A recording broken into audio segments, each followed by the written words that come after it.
Hello बच्चों, आज हम पढ़ेंगे संगनी क्लास 7 चैप्टर 13। आज के चैप्टर का नाम है शहर से गांव की ओर। हम एक कहानी पढ़ेंगे। सुपरिचित लेखक अश्वशोक ने प्रस्तुत कहानी में दो मात्रों के माध्यम से शहर और गांव की जिंदगी की तुलना की है। यहाँ पे जो लेखक है उन्होंने अश्वघोष से प्रस्तुत कहानी में दो मित्रों के माध्यम से शहर और गांव की तुलना करके ये लिखा है।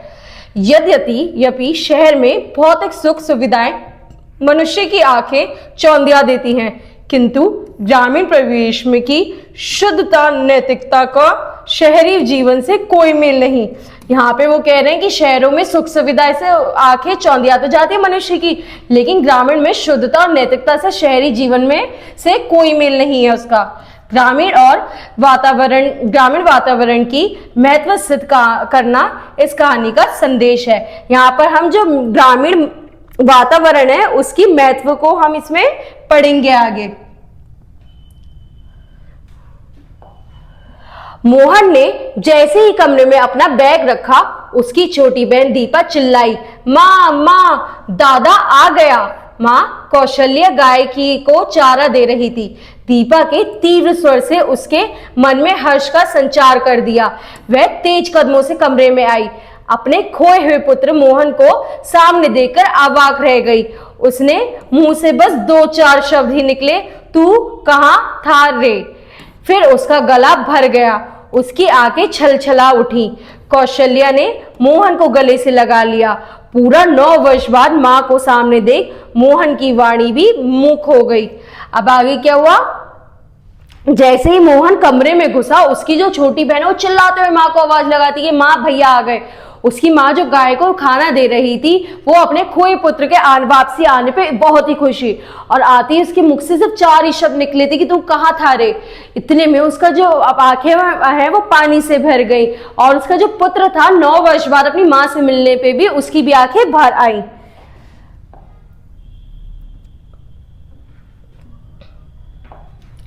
उसे आभास हुआ जैसे माँ ने आंसुओं के वेग में उसके सारे शब्द बह गए हों। वह भी माँ के सीने से लगकर रोने लगा।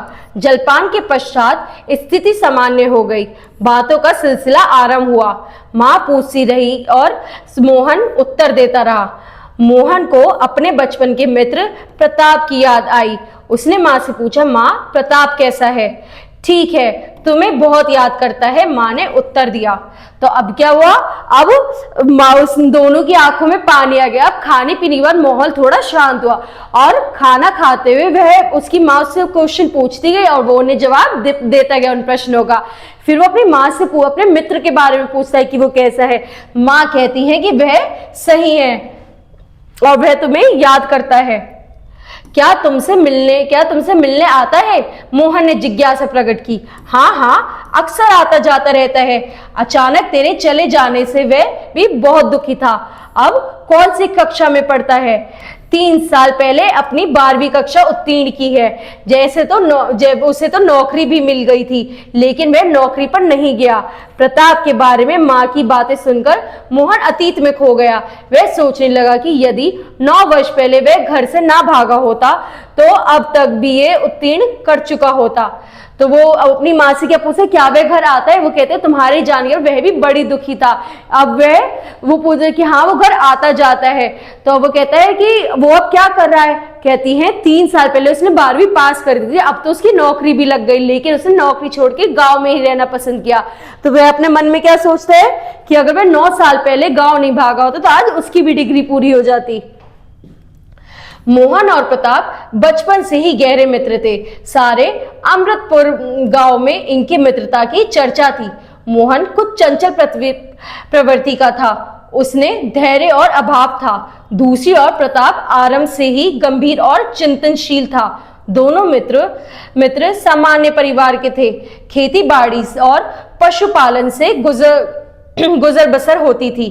बस अंतर यह था कि मोहन के सिर पर से बचपन से ही पिता का साया उठ गया था।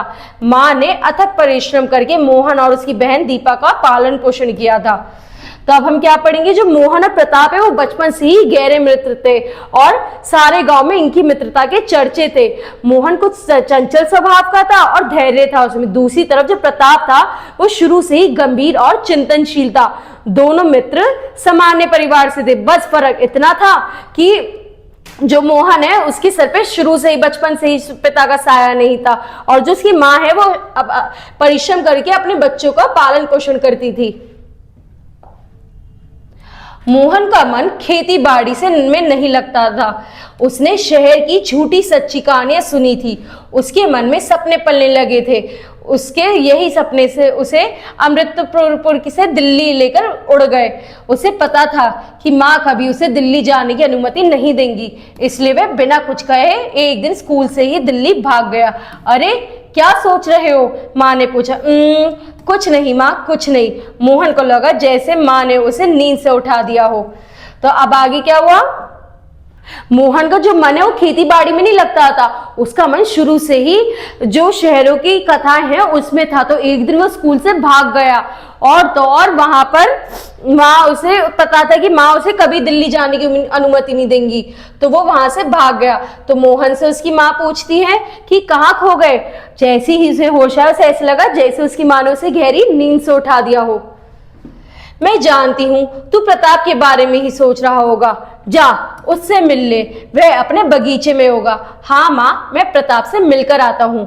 मोहन प्रताप के बगीचे पर पहुंचा। उसने देखा कि प्रताप पेड़ों के थैले बना रहा था। चारों ओर लगे आड़ू, नाशपाती, खुबानी और सेब के पेड़ प्रताप के परिश्रम, लगन और आत्मविश्वास की कहानी कह रहे थे। मोहन चुपचाप देखता रहा। उसने अनुभव किया कि प्रताप उसकी अपेक्षा अधिक हष्टपुष्ट है। अचानक काम खत्म हुआ। प्रताप ने हाथ रुक गए। तब क्या, जब वो वहां पे पहुंचा तो वो प्रताप को काम करते हुए देखता और देखता है कि वो उससे ज्यादा हष्टपुष्ट है। अब धीरे धीरे जब काम खत्म हुआ उसके हाथ रुक गए काम करते हुए। उसके गुलाबी चेहरे पे पसीने की बूंदें उभर आई थी। उन बूंदों को देखकर ऐसा लगता था मानो बुरांस के फूल पर ओस बिंदु झिलमिला रहे हो। प्रताप ने अपनी नजर उठाई। वह मोहन को देख के आश्चर्यचकित हो गया। उसके मन में भी मोहन की ही भांति एक हुक उठी। दोनों एक दूसरे के लिपट गए। फिर दोनों एक पेड़ के नीचे बैठ गए और बातों की झड़ी लगी। प्रताप ने पूछा, पहले तो वे बता कि इतना कमजोर क्यों हो रहा है।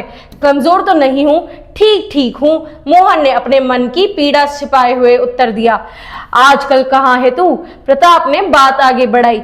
दिल्ली। दिल्ली? दिल्ली में क्या करता है? तो अब क्या हुआ, जब प्रताप ने नजर उठाई अपने दोस्त को देख के, वह दोनों बड़े ही उनकी आंखों में आंसू आए। उन्होंने एक दूसरे को गले लगाया। फिर एक पेड़ के नीचे बैठकर उन्होंने बातें करनी शुरू करी। वो उससे पूछा कि तू इतना दुर्लभ कैसे हो रहा है, तो वो अपनी बातें छुपाता हुआ कहते कि कोई दिक्कत नहीं है। फिर वह उससे आगे बात बढ़ाते हुए पूछता है कि आजकल कहाँ है। वो कहता है दिल्ली। फिर वह उससे पूछा, तुम दिल्ली क्या कर रहे हो? वो कहता है नौकरी। नौकरी? कैसी नौकरी? एक सेठ के घर में घरेलू नौकर हूँ। तनख्वाह क्या मिलती है? 1000 रुपया महीना। खाने पीने और रहने की क्या अवस्था है? सेठ के घर में ही खाता पीता हूँ, वहीं उसके गैराज में सो जाता हूँ। इसका मतलब तो यह हुआ कि तू पूरे दिन एक का नौकर है। रोटी पकाने के लेकर बर्तन मांजने तक का काम करना पड़ता होगा। हाँ, ऐसा ही है। तो अब क्या हुआ, वो उससे पूछता है कैसी नौकरी? तो कहता है मैं एक सेठ का नौकर हूं। तो वो पूछता है क्या काम करते, कितनी तनख्वाह मिलती है? तो उसे सारी चीजें बताकर कहता है 1000 रुपये मिलती है। मैं सोता हूँ कारखाने में हूँ। वो कहता है यानी पूरे दिन का नौकर ही हुआ, फिर तो तेरे को बस रोटी बर्तन वगैरह सारे काम करने पड़ते होंगे। तो कहता है हाँ, ऐसा ही है। क्षण भर के लिए बातों का सिलसिला रुका। प्रताप की दृष्टि मोहन के चेहरे पर ठहर गई। जाने क्यों मोहन झेप गया। उसने नजर झुकाते हुए प्रताप से कहा, पढ़ने में तूने बहुत तरक्की की। माँ ने बता रही थी कि तुझे नौकरी भी मिल गई थी। हाँ, मैंने 12वीं कक्षा प्रथम श्रेणी से में उत्तीर्णता की थी। 3000 रुपये महीने की एक नौकरी मुराद में मिली गई थी, लेकिन मैं गया नहीं। क्यों? मोहन ने जिज्ञासा प्रकट की। मैंने आत्ममंथन किया। कैसा आत्ममंथन? यानी कि मैंने बहुत सोच विचार किया, फिर निर्णय किया कि मैं नौकरी के लोभ में अपना गांव और घर छोड़कर नहीं जाऊंगा। तो अब वो उससे क्या पूछता है, फिर वो उससे पूछता है कि वो जब उसकी तरफ देखने लगता है तो वो बड़ी चिढ़कर फिर उससे पूछा कि तुम क्या कर रहे हो। मम्मा से सुना है कि तुम तो पढ़ाई में बहुत अच्छे और तुम्हें नौकरी भी लगी थी। तो कहता है हाँ, मैं 12वीं में प्रथम आया था और मेरी आगे 3000 की भी नौकरी लगी थी, बट मैंने आत्ममंथन किया। वो पूछा आत्ममंथन? वो कहता है हाँ, मैंने खूब सोचा कि मैं नौकरी के भाव में नहीं आऊंगा और मैं यहीं बैठ के अपने गाँव को नहीं छोड़ूंगा। ऐसा निर्णय क्यों किया? मैंने सोचा यदि मैं नौकरी पर शहर जाता हूं तो बूढ़े माता पिता को साथ रखकर 3000 रुपए में गुजार बसर करना कठिन होगा। साथ ही जमीन जायदाद, पशु शुद्ध खान पान, गांव का प्रकृति स्वच्छ वातावरण और यहाँ के हितोषर से भी हाथ धोना पड़ेगा। मैंने ये भी सोचा कि 3000 रुपए तो मैं अपने गांव में भी कमा सकता हूँ, वह भी स्वतंत्र रूप से, बिना किसी की गुलामी किए हुए। फिर तूने क्या किया? मोहन बीच में वो ही बोला। मैंने कठोर परिश्रम किया, खेती और बागवानी की आजीविका की आधार बनाया, फलदार वृक्ष लगाए। तो अब उससे कहता है कि तो तुमने ऐसा क्यों करा? तो वो बताता है कि मैंने सोचा है कि अगर मैं अपने बूढ़े माँ बाप को छोड़ के जाऊंगा तो उन्हें कष्ट होगा, उन्हें साथ लेके जाऊंगा तो 3000 में गुजारा करना मुश्किल है, और 3000 तो मैं अपने गांव में भी रहकर कमा सकता हूँ। वो एकदम से उसकी बात काट के पूछते है कैसे? तुमने कैसे कर सकते? तो कहता है मैंने बहुत ज्यादा श्रम किया, मैंने खेती बाड़ी की, फलदार वृक्ष लगाए, ब्लॉक से शरण लेकर 2 उत्तम नस्ल की गाय खरीदी। यहाँ मैं गाय का ताजा दूध पीता हूँ, अपनी धरती के अन्न, फल और सब्जियां खाता हूँ, गांव के शुद्ध वातावरण स्वस्थ रहता हूँ, माता पिता की सेवा करता हूँ। इसके अतिरिक्त बचा हुआ अन्न, फल, सब्जियां तथा दूध बाजार में बेचकर 30-40 हजार सालाना कमा भी लेता हूँ। तो वो बताता है कि मैं गांव में इसलिए भी रुका, क्यों? पहले तो बताते हैं कि गांव में इसलिए रुका क्योंकि मैं इसकी शुद्धता को छोड़ना नहीं चाहता था। आगे वो बताता है कि उसने फल फूल लगाए और तो और वहां की शुद्ध हवा में रहता है, अच्छा खाना खाता है, पोषण करता है और बचा हुआ आहार बाजार में बेच के 30-40 हजार रुपए साल का कमा लेता है।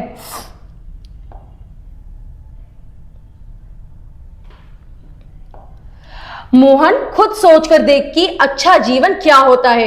रहने को अपना मकान, खाने पीने के लिए शुद्ध व पौष्टिक भोजन, शुद्ध वायु व शीतल जल, और इससे बढ़कर अपने माता पिता बुजुर्गों की सेवा अवसर। शहर की जिंदगी की चौकाचौंध में इंसान इन सबसे दूर सिर्फ दिखावटी और मशीनी जिंदगी ही तो जी रहा है। यह सब विचार कर मैंने अपने गांव की मोह माया, मेहनत और सम्मान की जिंदगी जीने का निर्णय किया है। तो वो कहता है कि देख मैं आज अपने बुजुर्ग माता पिता की सेवा करता हूँ, अच्छा खाता हूँ, अच्छा कमाता हूँ, इससे ज्यादा क्या चाहिए? और तो और जो शहर के लोग हैं वो से बाहरी दिखावट में हैं। अपनी बात बताकर प्रताप चुप हो गया। मोहन मन ही मन उसके निर्णय की प्रशंसा कर रहा था। उसने अनुभव किया कि प्रताप में उससे कई अधिक आत्मविश्वास था, जो उसे दिन दूनी रात चौगनी उन्नति की ओर बढ़ने की प्रेरित कर रहा था। अचानक प्रताप ने पूछा, अब कब लौटने का विचार है? मोहन की भावपूर्णता बदल गई। अब कभी नहीं प्रताप, कभी नहीं। तुम्हारी बात सुनकर मैं इस निष्कर्ष पर पहुंचा हूं कि परदेश की अपमान भरी चुपड़ी रोटी से घर की सूखी रोटी उत्तम है। मैं भी अब गांव में रहकर तुम्हारी तरह मेहनत और लगन से अपने टूटे सपनों को पूरा करूंगा। कठिनाई पड़ने पर तुम्हारी सलाह लूंगा। बचपन की तरह अब भी मेरा साथ दोगे ना प्रताप? तो अब क्या हुआ? वो कहता है कि अब जब वो उसकी चुपचाप बातें सुन रहा था, उसकी प्रशंसा अपने मन ही मन कर रहा था। फिर वो प्रताप से पूछता, तुम कब जा रहे हो? तो वो कहता है अब कभी नहीं, अब मैं भी तुम्हारी तरह गांव में मेहनत करके काम करूंगा, और कभी भी कोई मुझे दिक्कत होगी तो मैं बचपन की तरह तुमसे सलाह लूंगा। तुम मेरा साथ निभाओगे ना बचपन की तरह? वो पूछता है। ठीक है बच्चों, अब अगली क्लास में अगला चैप्टर पढ़ेंगे। Thank you.